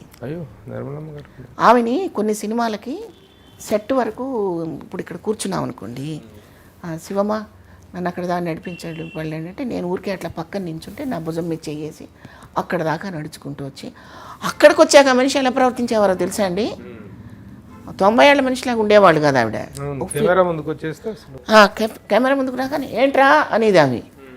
అది ఆ ఎనర్జీ వస్తుంది ఆర్టిస్ట్కి. ఇది ఉందని ఇప్పటి తరం డైరెక్టర్స్, ప్రొడ్యూసర్ అందరూ గుర్తిస్తే మాలాంటి ఆర్టిస్టులు ఆరోగ్యంగా బతుకుతాం. ప్రాణాలతో బతకడం కాదు, పని పని పని పని. ఎందుకంటే మా జీవితం అంతా ఇక్కడే గడిచిపోయింది. నాటకాల్లో ఒక 20 ఏళ్ళు, సినిమాల్లో ఒక 25 ఏళ్ళు గడిచిపోయినప్పుడు కొత్తది మేమేం చేయగలుగుతాం ప్రభు గారు? అవును, మీ కెరీర్లో ఇప్పుడు నాటక రంగం అనే ఒక ఫేజు, సినిమా రంగం అనే ఒక ఫేజు, ఇప్పుడు సీరియల్స్ అనేటువంటిది ఒక phase. This is the third phase. ఎలా అనిపిస్తుంది సీరియల్స్ చేయటం అనేటువంటి సినిమా టీవీ సీరియల్ని? నేను అందులో ఉన్న లోపాలు చాలా ఉంటాయి కానండి, నేను వాటి గురించి మాట్లాడితే కృతజ్ఞత లేనిదాన్ని అవుతాను. ఎందుకంటారేమో, సినిమా 2 అవర్స్లో చెప్పేయాలి, సినిమా కొన్ని సంవత్సరాల్లో, సీరియల్ కొన్ని సంవత్సరాల్లో చెప్పాలి. ఎందుకు 2 గంటల్లో చెప్పే కథని 5 సంవత్సరాలు సాగబీగుతారు అంటారు ఒక ప్రేక్షకుడు. ఈ 5 సంవత్సరాల వల్ల కొన్ని వందల కుటుంబాలు బతుకుతున్నాయి, ఇళ్ళు కట్టుకుంటున్నారు, కార్లు కొనుక్కుంటున్నారు, పిల్లలు పెళ్ళిళ్ళు చేసుకుంటున్నారు, హాయిగా బతుకుతున్నారు. మీరెవరో పెళ్ళిళ్ళు చేసుకోవడానికి, మీరు ఇల్లు కట్టుకోవడానికి మా బుర్ర ఎందుకు తింటారండి అంటాడు ఎందుకు లాగుతారండి అంటాడు ప్రేక్షకుడు. చూడకుండా ఎవరున్నారు చెప్పండి? చూడకుండా 7 ఏళ్ళు చూస్తున్నారు కదండి. చూడకుండా అందరు ఎట్ ఏ టైం టీవీ కట్టేయండి, ఆపేస్తాం సీరియల్. స్కూల్లో ఉన్న పిల్లలు కాలేజీలకు వెళ్ళిపోతున్నారు ఈ సీరియల్ అయిపోయే లోపల. సరే, అది వదిలేస్తే సీరియల్ రంగంలో ఉన్నటువంటి వ్యవస్థాగతమైనటువంటి ప్రాబ్లమ్స్, సినిమా ఇండస్ట్రీలో ఉన్నటువంటి ప్రాబ్లమ్స్, సీరియల్ మేకింగ్లో ఉన్నటువంటి ప్రాబ్లమ్స్ మీరు ఎలా ఫేస్ చేశారు? వాటిలో డిఫరెన్స్. మేకింగ్ అండి చాలా కష్టం అండి. సీరియల్ చాలా కష్టం. అంటే సినిమాతో పోల్చుకుంటే సినిమాని చక్కగా డైరెక్టర్ ఏమనుకున్నాడో అది చేయటానికి స్వేచ్ఛ ఉంది డైరెక్టర్కి, ప్రొడ్యూసర్కి ఆ స్వేచ్ఛ ఉంది. ఆర్టిస్టులు చక్కగా ఎన్ని డేట్లు అడిగితే అన్ని డేట్లు ఇచ్చి చేస్తారు. మీకు సీరియల్కి వచ్చేసరికి డైరెక్టర్కి ఆ స్వేచ్ఛ లేదు, అవుట్పుట్ కావాలి. ఈరోజు ఉదయం 7 గంటలకు స్టార్ట్ చేసి సాయంత్రం 9 గంటలకి క్లోజ్ చేస్తే నాకు ఇంత అవుట్పుట్ ఇవ్వాలి, అది నువ్వు ఇవ్వగలవా? ఇచ్చిన డైరెక్టర్ని పెట్టుకుంటున్నారు. అంత నేను ఇవ్వలేనండి, నేను చాలా క్వాలిటీగా వద్దు వెళ్ళిపోతున్నాడు. అప్పుడు ఈ అవుట్పుట్ కోసం ఏం చేస్తాడు? శివభారతి తొందరగా వెళ్ళిపోవాలంటది, ఇంకొకళ్ళు తొందరగా వెళ్ళిపోవాలంటారు, ఇంకొకళ్ళు హాఫ్ డే ఇస్తారు, ఇంకొకళ్ళు 3 రోజులే ఇస్తారు. అప్పుడు ఎంత ప్రెషర్ అండి ప్రొడ్యూసర్కి, డైరెక్టర్కి. అందుకని డైలాగు నేర్చుకొని బైహార్ట్ చేసుకొని బుర్రలో ఎక్కించుకొని చెప్పే టైం ఉండదు. సినిమా కంటే చాలా కష్టం అని నేను చెప్పగలుగుతున్నాను సీరియల్. ఎందుకంటారేమో, ఒక పేజీ డైలాగ్ అయినా, అర లైన్ డైలాగ్ అయినా బైహార్ట్ చేసుకొని చెప్తాం సినిమాకి, చక్కగా ఫీల్ అయ్యి చేయడానికి అవకాశం ఉంది. ఏ చిన్న తేడా వచ్చినా 1 మోర్ చేసే అవకాశం ఉంది. టీవీకి అలా ఉండట్లేదండి. ఒక 3 సీన్లు తీసుకొచ్చి, ఒక 3 పేజీలు తీసుకొచ్చి మాకు చదివి వినిపిస్తారు సీన్ అయితే. మీ తర్వాత ప్రభు గారు ఇలా మాట్లాడతారండి, దాని కౌంటర్ మీరు ఇలా ఇస్తారండి, మీరిద్దరు ఇలా మాట్లాడుకుంటున్నప్పుడు ఇంకొక అతను వస్తాడండి, ఇలా మాట్లాడతాడండి, సీన్ అంతా ఎక్స్ప్లెయిన్ చేస్తాడు. డైలాగ్ నేర్చుకొని కంఠస్థ అంత టైం ఉండదు. ప్రాంప్టింగ్ సెట్కి వెళ్ళిపోతాం. ప్రాంప్టింగ్ వింటూ అది నాకు వినపడనట్టు నటిస్తూ నేను ఒరిజినల్గా నాకై నేను చెప్తున్నట్టు మీకు చెప్పాలి. నేను ఈ చెప్పే టైంలో నాలాంటి ఆర్టిస్టులు ఏం చేస్తారంటే, అది అందకపోతే ముందు ఏదైనా యాడ్ చేసుకుంటాం, మధ్యలో ఏదైనా ఆగిపోతే దాన్ని కూడా ఫిల్ చేస్తాం, ఫినిషింగ్లో ఏమన్నా కావాలంటే అక్కడ కూడా యాడ్ చేస్తాం. ఇదే స్కిల్ వర్క్ అని నేను అనుకుంటున్నాను. మొత్తానికి కష్టం. కష్టం అండి. కానీ ఈ ఇండిసిప్లిన్ విషయాలు, సెట్కు లేటుగా రావటాలు, ప్రొడ్యూసర్ని ఏడిపిస్తాలు, ఇగోస్, ఇట్లాంటి విషయంలో అసలు సినిమా ఇండస్ట్రీకి ఏమాత్రం తీసిపోతట కదా. అది వాళ్ళ ప్రారంధం అండి. అది వాళ్ళ ప్రారంధం అని నేను చెప్పగలను. కానీ నిజమే కదా, ఇలాంటివి ఉన్నాయి. నిజమే. అది ప్రారంభం కాదు, ప్రారంధం. ఎందుకంటే అలా ఏ ఇండస్ట్రీలో ఎవరు ప్రవర్తించినా సరే అమ్మాయినా క్షమిస్తుందేమో కానీ కళామ తల్లి క్షమించదండి. వాళ్ళు ఇంటికి వెళ్ళిపోవాల్సిందే. కానీ చాలా దుర్మార్గాలు జరుగుతున్నాయి టీవీ ఇండస్ట్రీలో కూడా. ప్రొడ్యూసర్స్ డైరెక్టర్స్ని ఏడిపించడం కానీ, ఒక టైమింగ్ మెయింటైన్ చేయకపోవడం, ప్రతి ఒక్కరు ఒక స్టార్ లాగా ఫీల్ అయిపోవటం, ఒక్క సీరియల్ ఇదైపోగానే చాలా ఏదో ఇదైపోయినట్టుగా ఫీల్ అయిపోవటం, ఇలాంటి దౌర్భాగ్యాలు అక్కడ కూడా బాగా వచ్చు. ఉండడాన్ని నేను ఒకటే అంటాను, వాళ్ళ ప్రారంభం అంటాను దాన్ని, అంతే. సీనియర్ని గుర్తించకపోవడం, మన సెట్లో సీనియర్ ఆర్టిస్టులు ఉన్నారు, మనం ఒక నిమిషం ముందు వెళ్దామని అనుకోకపోవటం, వెయిటింగ్లో పెట్టాలని అన్నీ పెడుతుంటారు. అవన్నీ పట్టించుకుంటే నేను పని చేయలేను ప్రభు గారు. ఎందుకంటే మనకి కాంప్లెక్స్ వచ్చేస్తుంది. నేను వచ్చేసరికి అక్కడ ఆర్టిస్టులు ఉండరు, కూర్చేసుకొని కూర్చుంటాను, వాళ్ళు వచ్చేదాకా వెయిట్ చేస్తాను. ఏమవుతుంది మన కిరీటం అంతే. నా కిరీటం ఏం పడిపోదు. వాళ్ళు సంస్కారవంతులైతే ఒకసారి చూస్తారు, 2 సార్లు చూస్తారు, 3 సార్లు చూస్తారు, 4వ సారి మన బాటలోకి వస్తారు సంస్కారవంతులైతే. కానప్పుడు ఏమనుకుంటారంటే ఆవిడకి అవసరం వచ్చి ముందు కూర్చుంటుంది అనుకుంటారు. అనుకోనివ్వండి. ఇప్పుడు మీరు చేసిన సీరియల్స్లో మెయిన్ మీకు మంచి పేరు తీసుకొచ్చిన సీరియల్స్ ఏంటంటే మంగమ్మ గారి మనవడు ఒకటి, తర్వాత వదినమ్మ అని ఒక సీరియల్ చేసిన. వదినమ్మ చేశాను నేను. అందులో ఒక క్యారెక్టర్, ఒక ఇంపార్టెంట్ క్యారెక్టర్. మెయిన్ క్యారెక్టర్గా వచ్చేసరికి ఇప్పుడు అన్నపూర్ణ స్టూడియోస్ వాళ్ళది ఇంటి గుట్టు అనే ఒక సీరియల్ చేస్తున్నాను.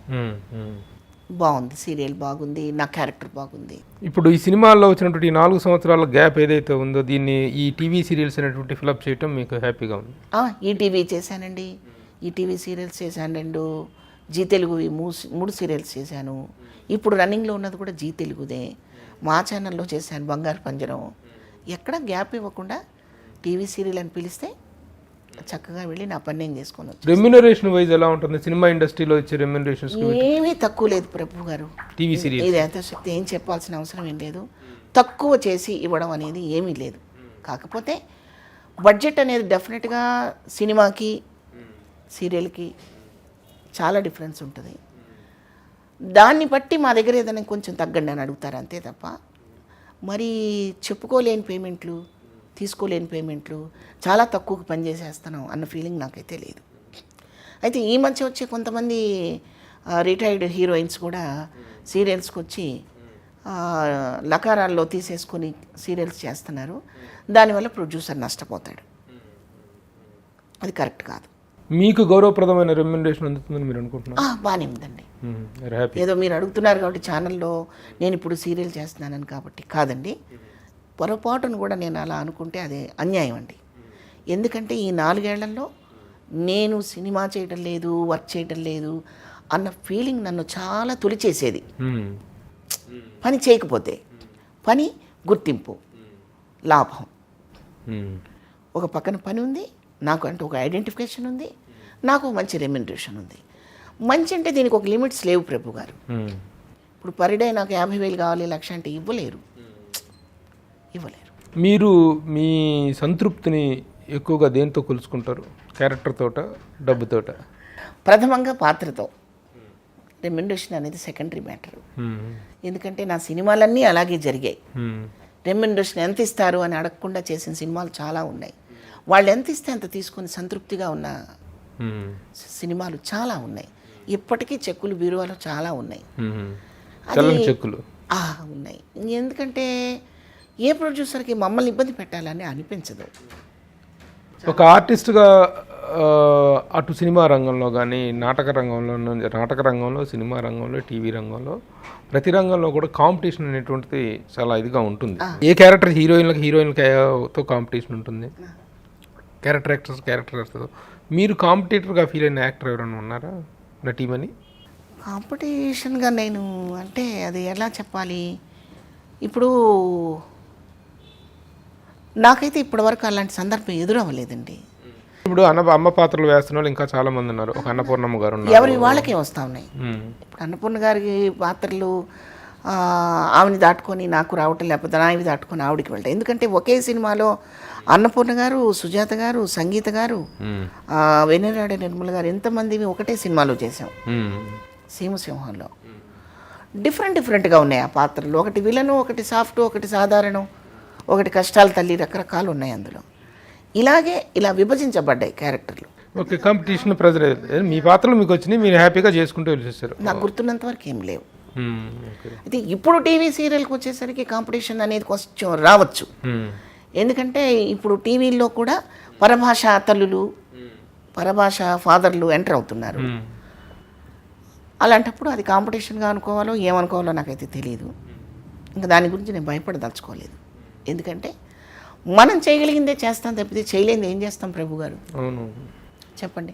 ఇప్పుడు క్యారెక్టర్ పర్మిట్ చేయకుండా నేను స్లీవ్లెస్ బ్లౌజ్ వేసుకోను, క్యారెక్టర్ పర్మిట్ చేయకుండా ఇంకేదో చేయలేను. క్యారెక్టర్కి ఇదే కావాలని నా మైండ్ కొడుతున్నప్పుడు బుట్టలో లాకులు పెట్టుకొని బామ్మ క్యారెక్టర్లు చేయలేను. ఇప్పుడు మీరు అమ్మమ్మ మీరు టీవీ చేస్తున్న ఏదైనా పాత్రలో అమ్మ పాత్రలో వయసు అనుకుంటున్నారా మీది? ఇదే సీరియల్ అంటే ఇప్పుడు మదర్ క్యారెక్టర్స్ అనేటువంటి యంగ్ మదర్స్ వస్తున్నారు, యంగ్ హీరోలు వస్తున్నారు. ఆ పాత్రలో మీది ఇప్పుడు ఏ స్లాట్లో ఉన్నారు మీరు అనుకుంటున్నారు? నేను అన్నీ చేస్తున్నానుగా. నేను సీరియల్కి వచ్చేసరికి అమ్మ చేశాను, నానమ్మ చేశాను.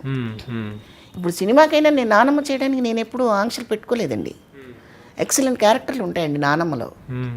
నానమ్మ అనగానే ఏదో మనం ఇంకా వెనక్కి వెళ్ళిపోయామనే ఫీలింగ్ నాకైతే లేదు ప్రభు గారు. సరే, మీకు ఎంతమంది కొడుకులు? సినిమా కొడుకులు చాలామంది ఉన్నారండి. అదే సినిమా కొడుకులనే అడుగుతున్నాం. మీకు పర్సనల్గా ఒక అబ్బాయి అని తెలుసు మాకు. సినిమా ఇండస్ట్రీలో ఎంతమంది కొడుకులు, ఎవరెవరు? కొడుకు ఒక్కోసారి అల్లుడైపోతుంటాడు సినిమాలో. అట్లా చూస్తే బాలకృష్ణ గారు, వెంకటేష్ గారు, నాగార్జున గారు, శ్రీకాంత్ గారు, అలీ, శ్రీహరి గారు. అవును, శ్రీహరి గారితో చేశారు. శ్రీహరి గారు సినిమాకే కాదు, ఒరిజినల్గా కూడా నాకు కొడుకే. ఎందుకంటే నన్ను అంత ఆత్మీయంగా పిలుచుకునేవాడు, అలా చూసుకున్నాడు. నేను ఎప్పుడు మర్చిపోను. అది చిన్న చిన్న ఇన్సిడెంట్సే కావచ్చు కానీ ఎప్పుడు మర్చిపోను. శ్రీహరి యాక్టర్గా ఎంత పాపులరో, బయట ఒక వ్యక్తిగా అందరికి ఒక అండగా నిలవటంలో అండి. అవునండి. పర్సనల్గా మీరు చెప్తున్నారు ఎంత లాస్ అని. శ్రీహరి లాస్ అనేటువంటిది నాకెంత పర్సనల్ లాస్ అనేటువంటిది నాకు తెలుసు. ఎందుకంటే శ్రీహరికి ఫస్ట్ బొట్టు పెట్టి డైలాగ్ చెప్పిన అసిస్టెంట్ డైరెక్టర్ నేను. అప్పటి నుంచి తన రెండో సినిమా అసిస్టెంట్ డైరెక్టర్గా, నాకు రెండో సినిమా, తనకు ఫస్ట్ సినిమా. అప్పటి నుంచి మా అనుబంధం ఉండేది. ఏమండి ప్రభు గారు, ఎలాగో మీరు ఇంటర్వ్యూ చేస్తున్నారు, అది నాకు చాలా అదృష్టంగా, నిజంగా హ్యాపీగా ఫీల్ అవుతున్నాను నేను మీరు ఇంటర్వ్యూ చేయడం. ఎందుకంటే మీకు ఎంతోమంది దిగ్గజాలతో పరిచయం ఉంది. వాళ్ళతో పోల్చుకుంటే నేను చాలా స్మాల్ థింగ్. అయినా చాలా విషయాలు మనం మాట్లాడుకుంటున్నాం.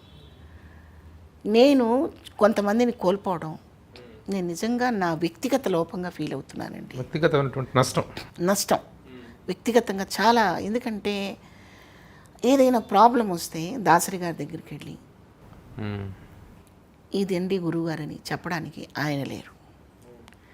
తర్వాత శ్రీహరి గారు, నేను ఏదో స్టార్ని, వాళ్ళు వస్తే ఎందుకు మాట్లాడాలి, ఈడులు వస్తే ఎందుకు మాట్లాడాలని ఎప్పుడూ లేరు. వాస్తవానికి పరుచూరి బ్రదర్సే నాకు అన్నిటికంటే దగ్గర. వాళ్ళ తర్వాత వాళ్ళు అలా ఉండాలని ఏం లేదు. నాకు బ్రదర్స్ ఎలా ఉన్నారో వీళ్ళు కూడా అలాగే ఉన్నారు.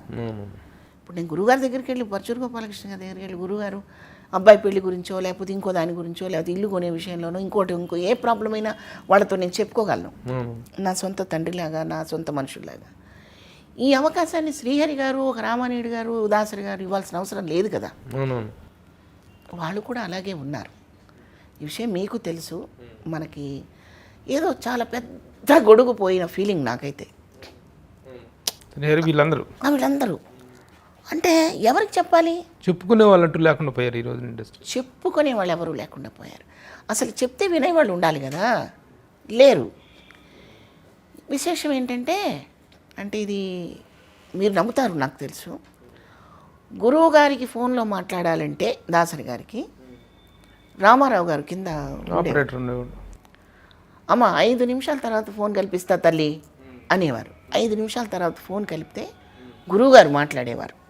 ఏంటమ్మా అంటే నేను మాట్లాడేదాన్ని, నాయుడు గారు మాట్లాడేవారు, అలాగే శ్రీహరి గారు, వీళ్ళందరూ ఇలాగే మాట్లాడేవారు. ఇప్పుడు ఏ డైరెక్టర్తోనైనా మనం ఫోన్లో మాట్లాడగలమా అండి? మేము అసలు లేదు. ఈ గ్యాప్ మనసులో ఉన్న మాటని షేర్ చేసుకోవడానికి అవకాశం లేకుండా పోయింది. అప్పుడు ఒంటరి అయిపోతాం కదండి, అంతే కదా. ఇప్పుడు ఒక టీవీ సీరియల్కి వెళ్ళి కూర్చుంటే మన మన మన వేదన వ్యక్తం చేసుకోవడానికి మనకు సరిగా ఉండరు మనుషులు, వాళ్ళకి తెలియదు కదా. ఏమైనా చెప్పినా మనం ఏదో ఎక్సెస్ మాట్లాడుతున్నాం. నిజంగా ఇండస్ట్రీలో చెప్పుకునేటువంటి అవకాశం లేని పరిస్థితులే ఉన్నాయండి. నిజంగా ఎవరంటే పెద్ద నిర్మాతలు నాయుడు గారు, సరే గురువు గారు ఎట్లాగా ఆయన అందరికీ ఇది, ముఖ్యంగా శ్రీహరి అండి. శ్రీహరి పోయిన తర్వాత ఒక స్లాట్లో ఉన్నటువంటి చాలామంది ఆ వ్యాక్యూమ్ ఫీల్ అవుతున్నారు. నేను ఫస్ట్లో హైదరాబాద్ వచ్చిన కొత్తల్లో సంజీవ్ రెడ్డి నగర్లో ఉన్నప్పుడు రెగ్యులర్గా అక్కడ ఒక ఫ్రెండ్ ఉన్నారు శ్రీహరి గారికి, అక్కడికి వచ్చేవారు తను. నేను నడుచుకుంటూ వెళ్తుంటే అమ్మ ఈ టైంలో 11 అయిపోయింది ఆ రోజు, ఈ టైంలో ఇట్లా నడుస్తావమ్మా నువ్వు, ఇది మంచి ఏరియా కాదు, కరెక్ట్ కాదని ఇంటికి వచ్చి వదిలిపెట్టి వెళ్ళేవాడండి. ఇంకా ఆ తర్వాత శ్రీరాములయ్య సినిమా చేసాం పరిటాల రవి గారిది. ఆ శ్రీరాములయ్య సినిమా చేసినప్పుడు అనంతపురంలో ఇద్దరం ఒకే వెహికల్లో వెళ్ళేవాళ్ళం, మళ్ళీ తిరిగి వచ్చేటప్పుడు కూడా ఇద్దరం ఒకే వెహికల్లో వచ్చేవాళ్ళం. నన్ను రూమ్లోకి పంపించి ఇది తీవాక తలుపు అని చెప్పి వెళ్ళిపోతుండేవాడు. ఆ తర్వాత ఇంటికి ఎప్పుడు వెళ్ళినా శాంతి అమ్మొచ్చిందే అన్న పిలుపు నా చెవుల్లో ఎప్పుడు వినపడుతుంటుంది ప్రభు గారు. అట్లా మనకి ఆ ఎఫెక్షన్ పంచే వాళ్ళు లేరు కదా, ఇవన్నీ లోపాలు. మెయిన్గా మీ కరోనా టైంలో మీదొక పునర్జన్మనే అనుకోవాలి. అవును, ఆ టైంలో జరిగినటువంటి ఏంటి, మీరు ఎదుర్కొన్నటువంటి సమస్యలు ఏంటి, దాని తాలూకు ఏంటి, ఎలాంటి ఇబ్బందులు పడ్డాను మీరు? హాస్పిటల్లోనండి అది చెప్పుకోకూడదండి, అది ఎందుకంటే ఒక మనిషి బలహీనతల్ని భయాన్ని బాగా క్యాష్ చేసుకున్నాయి హాస్పిటల్స్. ఏదో ఫలానా హాస్పిటల్ అని నేను చెప్పను, చాలా హాస్పిటల్స్. అప్పుడు కరెక్ట్గా ట్రీట్మెంట్ డాక్టర్స్ కూడా తెలియదు, ఈ పర్టికులర్గా ఈ జబ్బుకి మందు వేయాలి అనేది డాక్టర్స్ కూడా నిర్ణయించుకోలేని పరిస్థితి ఆ రోజుల్లో. ఇప్పుడు జనానికి కూడా డోలో 650 వేసుకోవాలి, జ్వరానికి అదేంటి పారాసెటమాల్ వేసుకోవాలి, వేడి నీళ్ళు తాగాలి, నిల్వ వస్తువులు తినకూడదు, ఇవన్నీ బాగా కాన్షియస్ అయ్యారు జనం. వీటితో పాటు మనుషుల్లో ఒక చిన్న మానవత్వం కూడా ఉంటే ప్రకృతి అనేది మాత్రం, అది ప్రకృతి అంటే దేవుడు, దేవుడు అంటే ప్రకృతి, ఇది మనల్ని కాపాడుతుంది. మనుషుల్లో మోరల్స్ లేవు. నేను అతనికి చెప్పింది కూడా అదే, నువ్వు తీసుకొచ్చి నాకు కట్టె నాకు బ్యాగులో పెట్టు అని నేను చెప్పలా. అరే మీరందరూ నా వాళ్ళు అనుకునే కదా, ఇప్పుడు నేను ఇక్కడికి ఒక్కదాన్ని వచ్చాను ప్రభు గారు, నేను ఏమన్నా వెనక ఒక సైన్యాన్ని తీసుకొచ్చాను లేదు కదా. మనవాళ్ళు అనే ఫీలింగ్తో వచ్చినప్పుడు, మనవాళ్ళు అనే ఫీలింగ్ మీరు పోగొట్టినప్పుడు నాకు బాధ వేస్తుంది, భయం వేస్తుంది. అదే చెప్పాను నేను, అంతకుమించి ఇంకా లేదు.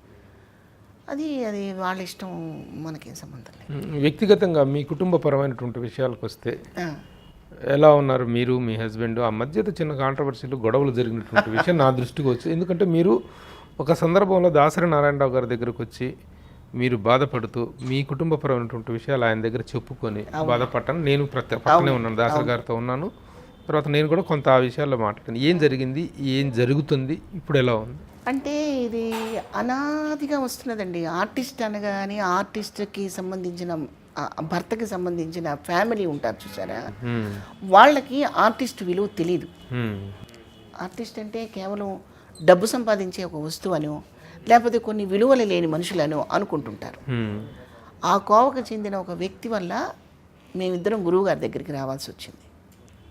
వచ్చినప్పుడు గురువుగారు దాన్ని, ఆ క్యారెక్టర్ని కట్ చేసి, వాళ్ళ తమ్ముడే, మీ బంధువులు, మీ మరిది, మా మరిదే సోయానా మీ మరిది జరిగింది. జనరల్గా ఏమనిపిస్తుంది అంటే ఆర్టిస్ట్ అంటే అది వివాహ వ్యవస్థకి దూరమని, అసలు వాళ్ళు పెళ్ళిళ్ళకి అనర్హులని, ఆర్టిస్టులు అంటే ఏదో అర్హత లేని వాళ్ళని, మనకి పాత రోజుల్లో అలాగే ఉండేది కదా ప్రభు గారు, మీకు తెలుసు కదా. నాటకాలు వేసే టైంలో కూడా వాళ్ళ సైకాలజీ ఎలా ఉండేదో నాకు తెలుసు. నాటకం వేసే అమ్మాయి అరే వాళ్ళు నాటకాలు ఎవడు రావాడు అంటుండేవాళ్ళు, మీకు తెలీదా? జెంట్స్ నాటకాలు రాయుడు, నాటకాలు పిచ్చోడు. మరి ఆ నాటకాలు పిచ్చోళ్ళు వీళ్ళందరూ రామానాయుడు గారు కానీ, దాసనారాయణరావు గారు కానివ్వండి, కోరి రామకృష్ణ గారు కానీ, నాటకాలు పిచ్చోళ్ళు కాకుండా వీళ్ళు పెద్ద మహానుభావులు ఎలా అవుతారు? సో అంటే అది మీ మరిది పెట్టిన చిచ్చు మీ కుటుంబం. అంతే అంతే అంతే.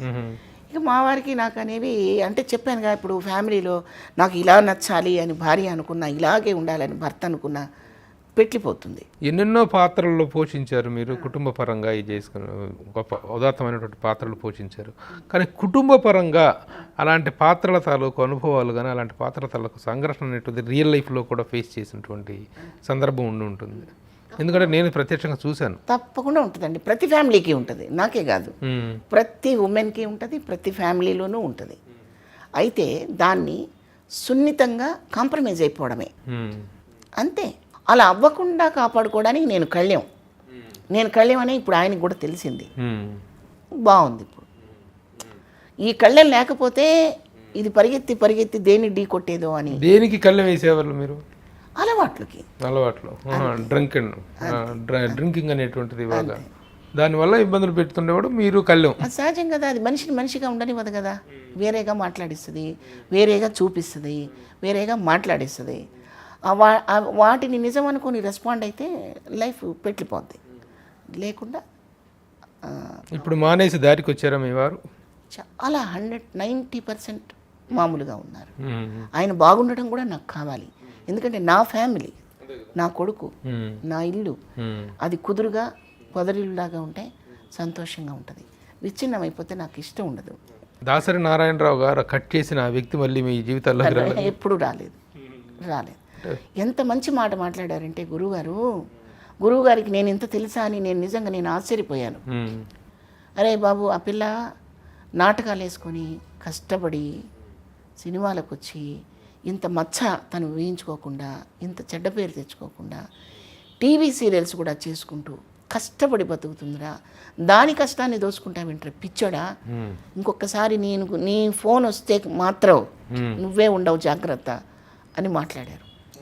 నేను పక్కనే ఉన్నాను ఆ రోజు. అతన్ని బెదిరించే విషయంలో నా గురించి స్టడీ చేయడం అనేది నాకు చాలా ఆనందం వేసింది. ఒక తండ్రి గొప్ప సపోర్ట్ కనిపిస్తుంది. ఇప్పుడు నా పర్సనల్ విషయమైనా మీరు అడిగితే ఎందుకు చెప్పానంటే, మీరు ప్రభు గారు నాకు బాగా దగ్గరైన మనిషి. నేను మీ దగ్గర నేనేమి మేకప్ చేయాల్సిన అవసరం లేదు. నేను ట్రూతే చెప్తున్నాను. ఈ విషయంలో ఒక దాసరి గారు తండ్రిలాగా నిలబడి, ఒక పరుచూరి గోపాలకృష్ణ గారు నాకు తండ్రిలాగా నిలబడి నా కొడుకు విషయంలో, నా విషయంలో నాకు అండగా నిలబడటం నిజంగా వాళ్ళకి నేను జన్మలకి రుణపడి ఉంటానండి. నిజం. ఎందుకంటే వాళ్ళే నిజమైన తల్లిదండ్రులు. నా శ్రేయస్సు. మీ అబ్బాయి ఏం చేస్తున్నాడు? మీ మనవరాలు ఆ వివరాలు చెప్పండి. అబ్బాయి సాఫ్ట్వేర్ ఉద్యోగం. ప్రభు గారు బాబు పెళ్ళికి మీరు వచ్చారు, మీకు తెలుసు కదా. ఇండస్ట్రీ అంతా వచ్చారు చక్కగా. నాగేశ్వరరావు గారు, దాసరి గారు, రామానాయుడు గారు, మహానుభావులందరూ, పెద్ద వాళ్ళందరూ, నారాయణ రెడ్డి గారు, మోహన్ బాబు గారు, ఒకరేంట్లేండి మొత్తం ఇండస్ట్రీ వచ్చింది. మీ పాప పెళ్ళికి వచ్చి అందరూ బ్లెస్ చేసినట్టే మా అబ్బాయి పెళ్ళికి కూడా అందరూ వచ్చి బ్లెస్ చేశారు. వాడికి ఒక పాప, బాబు, మనవరాలు. నా కోడలు కూడా జాబ్ చేస్తుంది, టీచరు. బాగున్నాం. కోడలతోటి ఎంత సఖ్యత, అంత చక్కగా ఉందా కుటుంబం? బాగుందండి, ఏమి ఇబ్బంది లేదు. ఆ చిన్న డిస్టర్బెన్స్ తప్ప ఇక వేరే పర్సనల్గా ఎలాంటి డిస్టర్బెన్స్ ఏమీ లేదండి, ఏమీ లేదు. రెండోది ఏంటంటే, నేను కాన్సన్ట్రేట్ చేసేదంతా నా వర్క్ మీద తప్ప కాన్సన్ట్రేషన్ వాళ్ళ మీద పెట్టడం కూడా మానేశాను నేను. ఎందుకంటే ఏ వ్యక్తిని మనం శ్రీరామచంద్రుడిని చేయలేమండి. వాళ్ళకు కొంత స్వతహాగా ఉండాలి. తను కూడా నటుడు కదా, మీ హస్బెండ్ కూడా మంచి ఆర్టిస్ట్. రంగస్థలంలో చేశారు, సినిమాల్లో కూడా కొన్ని పాత్రలు. లేదు, నాటకాల్లోనే ఎక్కువ చేశారు. ఓకే. అంటే మీరు సినిమాల్లో చేయడం, నాటకాల్లో చేయడం కూడా ఆయనకి ఇష్టం ఉండేది కదా? ఇష్టం లేకపోవడం లేదు. మేము అసలు ఆర్టిస్ట్. మరి మీ మరిది ఆ పరంగా మిమ్మల్ని ఇబ్బంది పెట్టడం ఎందుకు? ఒక నటిగా ఉండటం అన్నట్టు దాని మీద అతను ఇబ్బంది పెట్టాడన్నారు మీరు. అంతే కదండి. ఇప్పుడు బెల్లం ఉన్న చోటే ఈగలు ముసురుతాయి అన్నట్టు, ఏదో చిన్న థ్రెటనింగ్ చేస్తే డబ్బులు పడిపోతాయని. ఓహో, అప్పట్లో మీరు చాలా అందులో బాగా మంచి రైజ్లో ఉన్నారు మీరు. అదొక ప్రయత్నం మిమ్మల్ని కొంచెం బెదిరించో లేకపోతే అదిరించో కుటుంబపరమైనటువంటి కలహాలు సృష్టించి లబ్ధి పొందాలనేటువంటి క్యారెక్టర్ దాసరి నారాయణరావు గారు కట్ చేశారు. ఎంత అండండి నాకు. దాసరి నారాయణరావు అని కాదండి, పరచూరు బ్రదర్స్ కూడా నా కుటుంబానికి సంబంధించి ఎప్పుడు వాళ్ళు ఒక తల్లిదండ్రులాగా, బుజ్జమ్మ గారు కానివ్వండి, గురువు గారు కానివ్వండి, ఒక మాట చాలు, ఒక మాట చెప్తే విశ్వసించే పరిస్థితిలోనే మేము ఎప్పుడు బద్దులమై ఉంటాం. ఆర్టిస్ట్గా మీకు వచ్చినటువంటి అవార్డ్స్ అనేటువంటివి కూడా చాలా ఇంపార్టెంట్. అటు రంగస్థలం మీద కానీ, దీంట్లో కానీ, సినిమా రంగంలో కానీ. ఆర్ యూ ప్రాపర్లీ అవార్డెడ్ అని మీరు అనుకుంటున్నారా? అవార్డెడ్ అని నేను అనుకోకూడదు. అనుకో. వచ్చినాయి కదా అవార్డ్స్ అవన్నీ చాలా. వస్తాయి, బట్ నాకు రావాలి, నేను అవార్డ్స్ తెచ్చుకొని అంత ఆర్టిస్ట్ అని అనుకోకూడదు. అనుకుంటే కొంత అహం వస్తుంది. ఎందుకంటే ఈ ఆర్ట్ ఫామ్లో ఒక లిమిట్ అనేది అసలు లేదు ప్రభు గారు. అది వేరేనండి. ఓకే, సంతృప్తి అనేటువంటి దానికి కొలమానం అంటూ ఏమి ఉండదు. ఆ. వచ్చినవి హ్యాపీయా అని అంటున్నాను. వచ్చినంత వరకు హ్యాపీ. నీకు బెస్ట్ నంది అవార్డ్స్ వచ్చినాయి కదా. రెండు వచ్చాయి. గురువుగారి సినిమాకి ఒరే రిక్షాకి వచ్చాయి. ఒరే రిక్షాలో బెస్ట్ సపోర్టింగ్ డొక్కా సీతమ్మ అని ఒక అద్భుతమైన అవునవును టెలిఫిలిం చేశారు. టెలిఫిలిం చేశారు, దానికి వచ్చింది. ఇంకా స్టేజ్ మీద ఎన్నో అవార్డ్స్, అంటే అవార్డ్స్ లెక్కేసుకుంటూ కూర్చుంటే మనకు కొంచెం అది తెలియని ఇది వస్తుందండి. అవార్డ్సే ప్రతిపాదికగా నేను ఎప్పుడు పెట్టుకోలే. అవార్డ్స్ వస్తాయి అంతే. దాని అంటే అప్రిసియేషన్ అనేది లేకుండా ఏ అడుగు ముందుకు పడదు. అంతవరకే తీసుకోవాలి వాటిని. ఓహో, నన్ను గుర్తించారు, నాకు ఇంకొంచెం బాధ్యత ఉంది అని ఫీల్ అవ్వాలే తప్పితే నాకు అవార్డు వచ్చినంత మాత్రాన నేను ఫుల్ ఫ్లెడ్జెడ్గా నేను ఏదైనా చేయగలను అదే కొలమానంగా అదే ఫైనల్ పెట్టుకోకూడదు. ఎన్నో అవార్డ్స్ వస్తుంటాయి. ఇప్పుడు మాకు వచ్చిన ఇప్పుడు పెద్ద పెద్ద వాళ్ళతో పోల్చుకుంటే ఇప్పుడు నాగేశ్వరరావు గారికి దాదా సాహెబ్ ఫాల్కే అవార్డు వచ్చింది. మరి ఆయన ఏం ఫీల్ అవ్వాలి చెప్పండి. మాకేవో 2 నంది అవార్డులను పరిషత్తుల్లో ఉత్తమ నటి అవార్డ్స్ వస్తే అవి చాలా పెద్దవి అనుకుంటే అది పొరపాటుది. శివపార్వతి ఇన్ని సినిమాలు చేసిన తర్వాత, ఇంత లాంగెస్ట్ కెరీర్ తర్వాత ఆర్థికంగా సమృద్ధిగా ఉన్నారా? హ్యాపీగా ఉన్నారా? భయం లేకుండా ఉన్నాను ప్రభు గారు. సెక్యూర్డ్. నా ఇంట్లో నేనున్నాను, సొంత ఇల్లు. నా జీవితంలో నా బాబుకి నేను ఏం చేయాలో, మా అబ్బాయికి నా కొడుక్కి ఏం చేయాలో అది చేశాను. వాడి ఉద్యోగం, వాడి ఫ్యామిలీ బాగున్నాడు. ఆర్థికంగా అంటే దానికి లిమిట్స్ ఏ ఉంటాయండి. ఇప్పుడు చాలామంది, కొంతమంది ఆర్టిస్టులు మీతో పాటు పనిచేసినటువంటి చాలామంది దీనస్థితిలో ఉండటం, చాలా ఇబ్బందికరమైన స్థితిలో ఉండటం, ఆర్థిక పరంగా వైద్యానికి కానీ రెగ్యులర్ తిండికి కానీ ఇబ్బంది పడేటువంటి పరిస్థితులు కొంతమంది చూస్తూ ఉన్నాం అన్నమాట. అలాంటి పరిస్థితులు విన్నప్పుడు ఒక ఆర్టిస్ట్గా మీకు ఎలా అనిపిస్తుంది? బాధగా అనిపిస్తుంటుంది. ఎందుకంటే ఈ సినిమా కాస్ట్లీగా కనిపించడం కోసం కొంచెం ఎక్కువగా హైప్స్ చేస్తుంటారు. అయితే అది ఒక మైకం లాంటిది. ఒక సక్సెస్, ఒక 10 సినిమాలు వెంటనే రెమ్యునరేషన్లు, చెక్కులు ఇవన్నీ కొద్దిగా తీసుకెళ్తాయి. తాగుబోతే కాదు, ఆర్టిస్టులు కూడా ఒక మైకంలోకి వెళ్తారు. ఈ మైకం ఎక్కకూడదు ఎవరికి కూడా. నేను ఇప్పుడు మా వారి గురించి అడిగినా, నా పర్సనల్ అడిగినా, నేను ఎందుకు మీకు నేను చెప్పగలిగానంటే అది పెద్ద విషయం కాదు. సర్దుకున్నప్పుడు అన్నీ సమసిపోతాయి. అది పగిలిపోవాలి అనుకున్నప్పుడు పెట్లిపోతుంది. ఇలా చేసుకోకుండా ఉండడం కోసమే నేను ఈ మాట మీకు నేను చెప్పగలిగా. తుమ్మితే ఊడిపోతున్నాయి వాళ్ళ సంసారాలు. తుమ్ము కాదు, దగ్గు కాదు, ప్రళయం వచ్చినా కూడా మనం కాపాడుకోవచ్చు అని చెప్పడం కోసం చెప్పాను నేను ఇది. అంతే తప్పితే నాకేదో సానుభూతి రావడం కోసం, లేకపోతే నేనేదో త్యాగశీలని చెప్పడం కోసం చెప్పట్లా. ఫ్యామిలీలో చాలా జరుగుతుంటాయి. ఇప్పుడు కొడుకు తప్పు చేస్తే కొడుకును వదులుకుంటామండి? లేదు కదా. కొట్టో తిట్టో సరి చేసాం, నయాన్నో భయాన్నో బాగు చేసుకుంటాం. వస్తువు మనదైనప్పుడు బాగు చేసిన ఇంట్లో పెట్టుకుంటానండి. అది కంటెంట్. ఇంక నేను అంతకంటే ఎక్కువ చెప్పలేను. అలాగే సినిమా ఆర్టిస్టులు ఆర్థిక బాధలు, అవసాన దశలో ఇబ్బందులు పడ్డాం. ఇవన్నీ ఏంటంటే ప్లానింగ్ లేకపోవటం. ఈ ప్లానింగ్ లేకపోవడం అనేది ప్రథమంగా ఒక పాత్ర బాధ పెడుతుంటుందని నేను అనుకుంటున్నాను. మన సంపాదన ఎంత, మన ఖర్చు ఎంత. సంపాదనకి మించి ఖర్చు పెట్టినా, సంపాదనకి మించి ఆలోచించిన, రోడ్డు మీద ఎవడో బెంజ్ కార్లో వెళ్తుంటాడండి, వాడు బెంజ్ కార్లో వెళ్ళాడు కాబట్టి నేను అందులో వెళ్ళలేకపోయాను, నేను ఫీల్ అయ్యాను అనుకోండి, నా నాశనం అక్కడే మొదలవుతుంది. అవసరం లేదు. ప్రభు అనబడే వ్యక్తి నా కారుని చూసి గౌరవించేటప్పుడు ప్రభు నాకు అవసరం లేదండి. ఆడంబరాలను చూసి నాకు అక్కర్లేదండి. ప్రభువుకి నేను అప్పుడు ఇప్పుడు ఒకలాగే కనిపిస్తున్నాను. నాకు ప్రభు గారు కూడా అప్పుడు ఇప్పుడు ఒకేలాగా గౌరవిస్తున్నాడు. That's all. నేను చాలా హ్యాపీగా ఉంటాను. నేను పులిని చూసి నక్కవాత పెట్టుకున్నట్టు నేను పెట్టుకోను.